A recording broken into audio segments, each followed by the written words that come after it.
ایک عورت تھی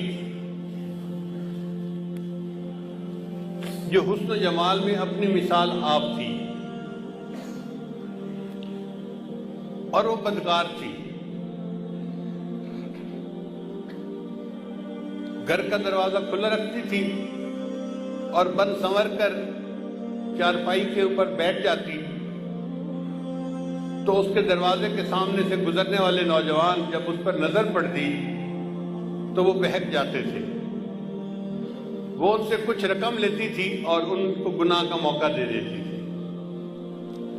ایک مرتبہ ایک نوجوان بڑا نیک تھا، وہ ادھر سے گزرا، قدرتاً اس کی بھی نظر اس طرف اٹھ گئی، تو اس نے دیکھا کہ اتنی خوبصورت عورت، اس کو بھی شیطان نے بہکایا۔ تو اس نے اس گھر کے جو کام کرنے والی تھی اس سے پوچھا کہ تیری مال کا مرد کو قریب کیسے آنے دیتی ہے؟ اس نے کہا جناب 1000 دینار لیتی ہے اور پھر اس کو اپنے ساتھ وقت گزارنے کا موقع دیتی ہے۔ اب یہ نوجوان واپس تو گھر آ گیا، مگر سوچتا رہا کہ میں 1000 دینار اکٹھا کروں، پھر مجھے اس عورت کے ساتھ وقت گزارنے کا موقع مل جائے۔ اس نے محنت کی، مزدوری کی، 1000 دینار اس نے جمع کر لیے۔ ایک دن یہ اس عورت کے پاس گیا اور 1000 دینار اس نے دے دیے۔ عورت نے کہا کہ ٹھیک ہے، اب تم آؤ اور میرے ساتھ چارپائی پہ بیٹھ سکتے ہو۔ یہ جب اس کے ساتھ چارپائی پر بیٹھا نا تو اس کے دل پہ اللہ کا خوف غالب آ گیا کہ اب تک میں نے جو عبادت کی ہے، کہیں اللہ تعالیٰ اس عبادت کو ٹھکرا نہ دے کہ تو بالآخر گناہ کا ارتکاب کر بیٹھا۔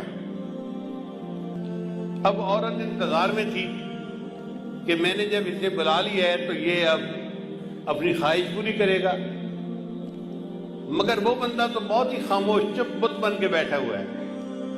تو عورت نے اس سے پوچھا کہ بھائی میں نے تو تمہیں یہاں نہیں بلایا، تم خود آئے ہو۔ اس نے کہا میں اپنے نفس کی خواہش کی وجہ سے آ تو گیا تھا، لیکن جب میں یہاں چارپائی پر آ کر بیٹھا ہوں نا تو میرے اوپر اللہ کا خوف غالب آ گیا اور میں نے ارادہ ترک کر دیا، میں تیرے ساتھ گناہ نہیں کروں گا، اور جو 1000 دینار میں نے دیے ہیں وہ بھی تیرے ہی، میں تجھ سے واپس نہیں لیتا، اور میں اپنے گھر جا رہا ہوں۔ یہ کہہ کے وہ نوجوان گناہ کیے بغیر اٹھا اور اپنے گھر کی طرف چل پڑا۔ عورت نے اس سے جاتے جاتے پوچھ لیا کہ تم کس گاؤں کے رہنے والے ہو؟ اس نے گاؤں کا نام بتا دیا۔ چند دن گزرے تو اس عورت کے دل میں خیال آیا کہ یہ ایسا نوجوان ہے جس نے پہلے کبھی گناہ نہیں کیا، پہلا گناہ کرنا تھا اور اس پر اتنا خوف غالب آ گیا، اور میں تو روز گناہ کرتی ہوں اور میں توبہ نہیں کرتی، تو مجھے بھی اللہ سے ڈرنا چاہیے۔ چنانچہ اس نے نیت کر لی کہ میں بھی آج کے بعد یہ بدکاری والے گناہ کو چھوڑ دیتی ہوں۔ چند دن گزرے تو اس کا بھی زندگی گزارنا مشکل بن گیا۔ جیسے عورت مرد کی ضرورت ہے، مرد عورت کی ضرورت ہے۔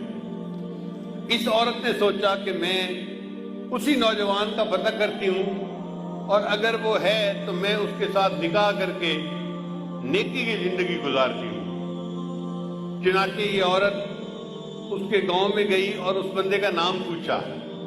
انہوں نے گھر بتا دیا کہ فلاں جگہ گھر ہے۔ یہ عورت آئی اور اس نے اس کے گھر کا دروازہ کھٹکھٹایا۔ جب گھر کا دروازہ کھٹکھٹایا تو اللہ کی شان، وہی نیک نوجوان دروازہ کھول کر باہر نکلا پوچھنے کے لیے کہ کون ہے۔ جب نوجوان کی اس عورت پر نظر پڑ گئی تو وہ تو حیران ہو گیا کہ جس گناہ سے بچ کے میں گھر آیا تھا، اب وہ عورت تو میرے دروازے پر چل کر آ کر کھڑی ہو گئی۔ تو اس نے ایک زور کی آہ بھری اور وہ گرا اور فوت ہو گیا۔ عورت کو بڑا افسوس ہوا۔ یہ چند دن وہی رہی۔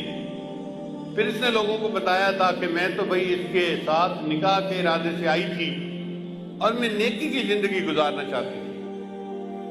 گھر والوں کو اس عورت سے ہمدردی ہوئی تو انہوں نے عورت کو کہا کہ وہ بندہ تو فوت ہو گیا مگر اس کا ایک اور بھائی ہے، ابھی شادی شدہ نہیں ہے، وہ شادی کرنا چاہتا ہے، اگر تم چاہو تو ہم اس کے بھائی سے تمہارا نکاح کر دیتے ہیں۔